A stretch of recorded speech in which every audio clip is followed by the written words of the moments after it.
Տեսեք ինչ ասում Աստծո խոսքը եղբայրներ քույրեր, Հայտնության 22-րդ գլուխ 17 համարը հետևյալն է խոսում. Եվ հոգին եւ հարսը ասում են. Ինչ են ասում եղբայրներ քույրեր, ասում են եկուր։ Խոսքը եկեղեցու մասին է, խոսքը մեր մասին է այսօր եղբայրներ քույրեր, մեր մեջ այսօր Սուրբ Հոգին է, որը խոսում է եւ խոսում է նույնպես հարս եկեղեցին, ոչ թե միայն հոգին է խոսում եւ նաեւ դուք եք խոսում։ Ձեր ձայնը շատ հաճելի է ձեր փեսային, որն է Հիսուս Քրիստոսը։ Ամեն մի քույրիկի եւ ամեն եղբոր, ամենայն տկար աղոթքը գանձը Աստծո համար։ Դրա համար միշտ ապրեք եկեղեցում, միշտ ապրեք պաշտամունքի տեղը, որովհետեւ ձեր Աստված, ձեր Տերը, ձեր Փրկիչը ամեն պաշտամունքին գալիս է եւ ուշադիր մանա գալիս ձեզ, որ ձեր ձայնը լսի։ Ինչպես մենք որպես ծնողներ, պապիկներ, տատիկներ, միշտ ուրախանում ենք, երբ որ գալիս ենք այցելության մեր երեխաներին եւ ուզում ենք լսենք մեր ամեն մի թորնիկի ձայնը, չէ՞։ Որ աղջիկա թե տղա է, 7-ն են, 6-ն են, 10-ն են, բոլորի ձայնը մեր համար հավասար թանկարժեք է։ Տերը օրհնի մեզ։ Ձեր ձայնը հաճելի է Տիրոջը։ Այսօր թող մեր սրտից եւ մեր հոգուց բխի այդ գերազանց խոսքը. Տեր, եկուր։ Եկուր։ Եվ մենք շարունակում ենք գրված եղբայրներ քույրեր։ Եվ հարսը, եւ հոգին եւ հարսը ասում են եկ, եւ լսողը ասե ինչ եկ։ Մենք էլ ենք լսում եղբայրներ քույրեր։ Եվ նա որ ծարավ է թող գա, եւ նա որ կամենում է թող առնե կենաց ջուրը ձրի։ Այսօր մենք եկել ենք կենաց ջուրը առնելու եղբայրներ քույրեր։ Բայց ձրի ենք եկի առնելու։ Այդ կենաց ջուրը շատ մեծ գին ունի։ Եվ այդ գինը վճարել է մեր Տեր Հիսուս Քրիստոսը։ Իր զոհով, իր այրունով, մտել է երկինք, կանգնել է հոր առջև եւ մեր բոլորից համար հավիտենական քավություն ա վերցրել։ Եվ այսօր այդ կենթանի ջուրը այստեղ է, Տերը օրհնի մեզ։ Բայց պիտի առնենք։ Ոչ մեկ այդ ջուրը զորով չի խմեցնում մեզ, եղբայրներ քույրեր։ Ոչ մեկ այդ ջուրը չի ստիպում, որ մենք խմենք։ Ասում է, ահա ջուրը, եկեք եւ առեք։ Երբ որ մենք կարդում ենք եղբայրներ քույրեր Հայտնության 21-րդ գլխի 4-րդ համարը գրված է նրա մասին, որ նա տեսավ Երուսաղեմ քաղաքը։ Եվ Երուսաղեմը նման էր մի հարսի, որը պատրաստվեր եւ զարդարված էր ում համար։ Փեսայի համար։ Այստեղ կա խորը միտք։ Փեսան սպասում էր հարսի գեղեցկությանը եւ հարսի զարդին էր սպասում։ Բայց մի բան էլ կա եղբայրներ քույրեր։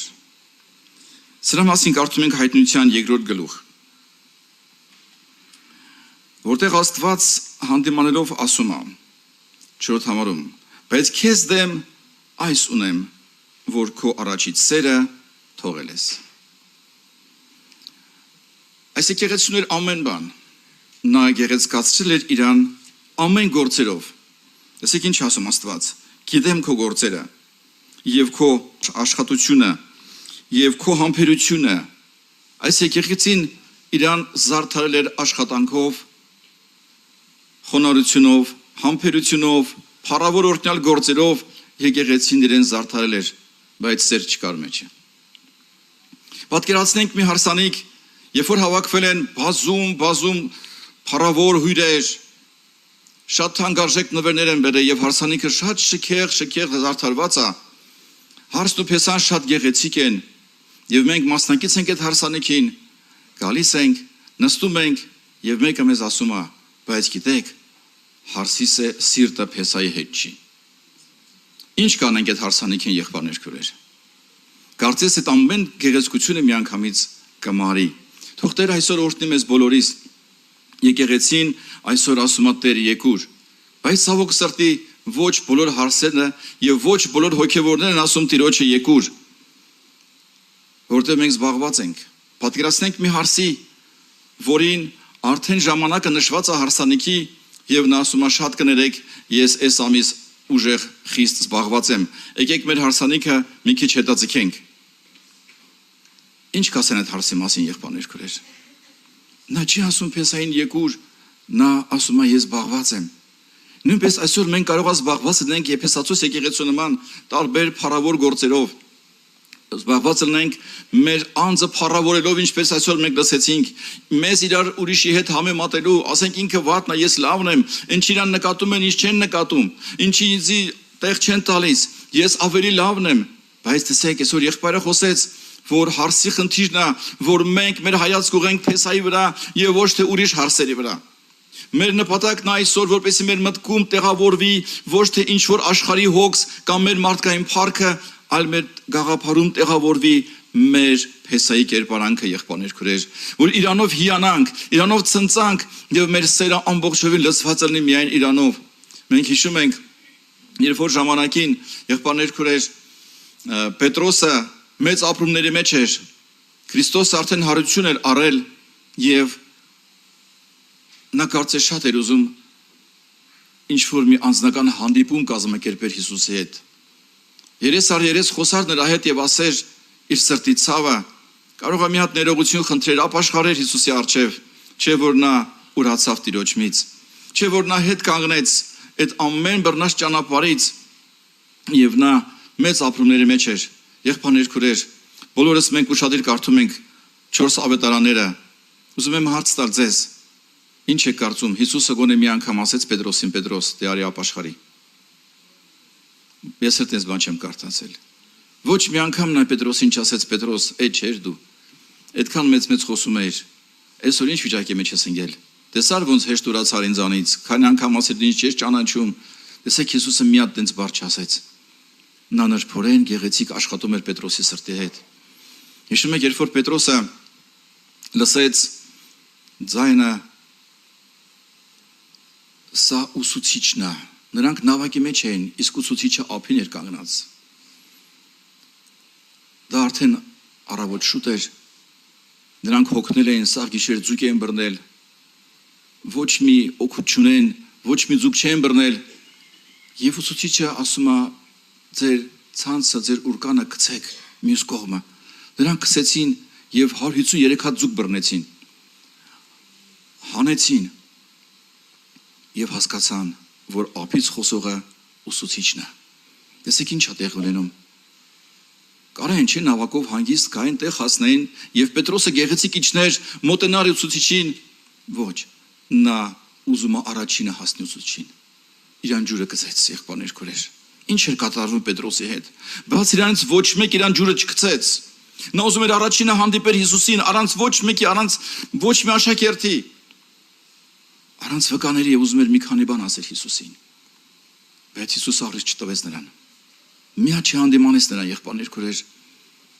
որտեղ Հիսուսի համար ամենակարևոր բանն էր այն, որի մասին նա հետո հարցրեց Պետրոսին։ Տեսեք, ասում է, գնացեք այդ ձուկը հետ բերեք, ծովից դուրս հանեք ձուկը։ Պետրոսը գրված է իր տեղից բարձրացավ եւ արագ, ռուսերեն գրքում գրված է վազելով գնաց, արագ գնաց այդ ձկները հանելու, որ բոլորից առաջ էի անի։ Բայց եթե հաշվեն գրված է 153 հատ մեծ ձուկ են, եթե ամեն մի ձուկը անգամ մի կիլո լիներ, 153 կիլո բան պիտի հաներ նա ծովի մեջից։ Դա հեշտ բան չի, բայց մենակ հանեց։ Ինչ էր կատարվում Պետրոսի հետ, եղբայրներ քուրեր։ Ինչ ապրումների մեջ էր նա։ Նրա սրտում վառվում էր սերը։ Բայց ոնց կաս ասես մի մարդուն, որ ես քեզ սիրում եմ, որ իրան ուրացել ես։ Այդ ուրանալը բոլորը գիտեն։ Եվ անգամ Քրիստոսը գիտի դա, Աստված գիտի, ինչպես գամ այդ մարդուն ասեմ ես քեզ սիրում եմ, բայց Հիսուսը նրա սրտի սերն էր ման գալիս։ Եվ վերջապես Հիսուսը առանձնացրեց Պետրոսին եւ 3 անգամ նույն հարցը տվեց։ Նա չասեց Պետրոս, պատրաստ ես ինձ ծառայելու։ Նա չասեց Պետրոս, պատրաստ ես համար տանջվելու։ Պետրոս, պատրաստ ես ինձ համար հալածան կրելու, ոչ մի տենց բան չասեց։ Նա ասեց Պետրոս, պատրաստ ես ինձ սիրելու։ Դու սիրում ես ինձ Պետրոս։ Ինձ սիրում ես Պետրոս։ Նա ասեց այո։ Այսօր Աստծո համար ամենամեծ սպասելիքը մեր սերն է, եղբայրներ քուրեր։ Սիրում ենք մենք իրան թե ոչ։ Ծառայում ենք Տիրոջը սիրուց ելնելով, թե ինչ որ մի ուրիշ պատճառներով։ Պաշտամունքի ենք գալիս, որովհետև մենք սիրում ենք մեր Հիսուսին, թե ուրիշ պատճառներից ելնելով։ Մենք իրար ենք ծառայում, մեր իրար ենք օգնում, ինչ որ պատճառից ելնելով, թե միայն Հիսուսին սիրելուց ենք այդ բանը անում, եղբայրներ քույրեր։ Անանյան եւ Սափյուրան նույնպես ուզեցան Աստծո փառքի համար գործ անեն, ուզեցան ծառայեն, բայց իրանց շարժ առիթը եղբայրներ քույրեր ոչ թե սերն էր դեպի Աստված, այլ իրենց մարդկային փառքն էր, որ ուրիշից հետ չընկնեն, ուրիշի նման փառք ստանան, բայց տեսնում ենք ամեն բան կորցրեցին, եւ փառք, եւ կյանք, եւ հարստություն։ Այսօր Աստծո փառքը թող իջնի բոլորիս վրա։ Եվ Հովհաննես առաքյալը իր առաջի թղթում 3-րդ գլուխ 16 համարում շատ թակրքիր մի միտք արտահայտում եղբայրներ քույրեր եւ ասում է եւ մենք ճանաչեցինք եւ հավատացինք այն սերը, որ Աստված ունի մեր վրա։ Եղբայրներ քույրեր, երկու կարևոր խոսք, մենք ճանաչեցինք Աստծո սերը։ Այսօր մարդ չկա, որ չճանաչի Աստծո սերը։ Աստվածը սերը ցույց է տվել մեզ։ Բայց երկրորդը մի քիչ դժվար բան է, ասում է եւ հավատացինք այդ սիրուն։ Մենք բոլորս սիրում ենք, որ մեզ մեկը սիրի, չէ՞։ Մեզ գովա, մեզ լավություններ անի։ Մենք սիրում ենք այն Աստծուն, որը մեզ ամեն բարի բաներ է տալիս ամեն օր, որը մեզ բժշկում է, գործի մեջ հաջողություն է տալիս, ծառայության մեջ օգնում է, այտենց Աստծուն ոչ չսիրենք։ Բայց հետեւյալ խոսքը ասում է, մենք հավատացինք այդ սիրուն։ Իսկ հավատքը եղբայրներ քույրեր, դա միայն ստանալ չի, հավատքը դա ծառայել է, հավատքը անձնազոհություն է Աստծո առջև, հավատքը խոնարհվել է Աստծո ճշմարտության առջև, հավատքը մեզ մղում է նրան, որ մենք ձգտենք ոչ թե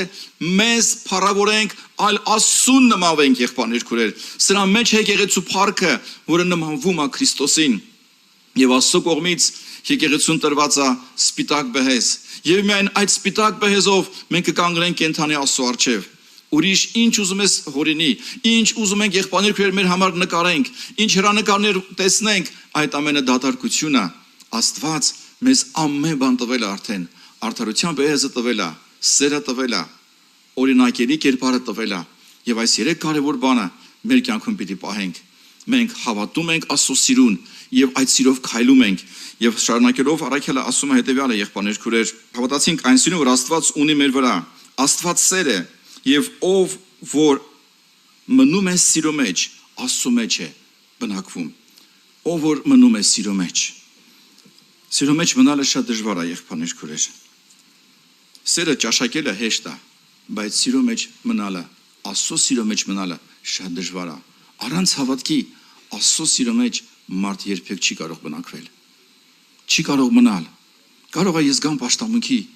ուրախություն ապրեմ, օրհնություն ապրեմ, քաղցրություն ապրեմ, ճաշակեմ Աստծո սերը եւ ելի գնամ իմ գործերի մեջ։ Ճանապարհին մեկ ինձ թարս նայի։ Մեկ ինչ որ մի թթու խոսք ասի։ Սերը բրծավ արդեն։ Սերը բրծավ։ Արդեն մնաց այն բնությունը, որով ես եկել եի պաշտամունքի եւ որով գնացի պաշտամունքից։ Թող Տեր այսօր օրհնի մեզ բոլորիս։ Մենք ոչ թե միայն ճանաչել ենք Հիսուսի սերը, մենք նաեւ ապրում ենք այդ սիրո մեջ։ Մենք հավատում ենք այդ սիրուն եւ այսպեսի սիրող եկեղեցին, որը զարդարել է իրան ծառայությունով, որը Քրիստոսի արդարության բեհեզն է հագել եւ սիրտը վառված է աստվածային սիրով, այս եկեղեցին ասում է եկուր Տեր, ես քեզ սիրում եմ, ես պատրաստվել եմ քո համար, ես արդարությունը պահել եմ մինչև վերջ եւ մենք այսօր բոլորս կարող ենք ասել Տեր եկուր։ Կարող ենք թե ոչ եղբայրներ քույրեր։ Տեր օրհնի, մենք հիմա ոտքի կանգնենք եւ աղոթքով գանք Տիրոջ առջև։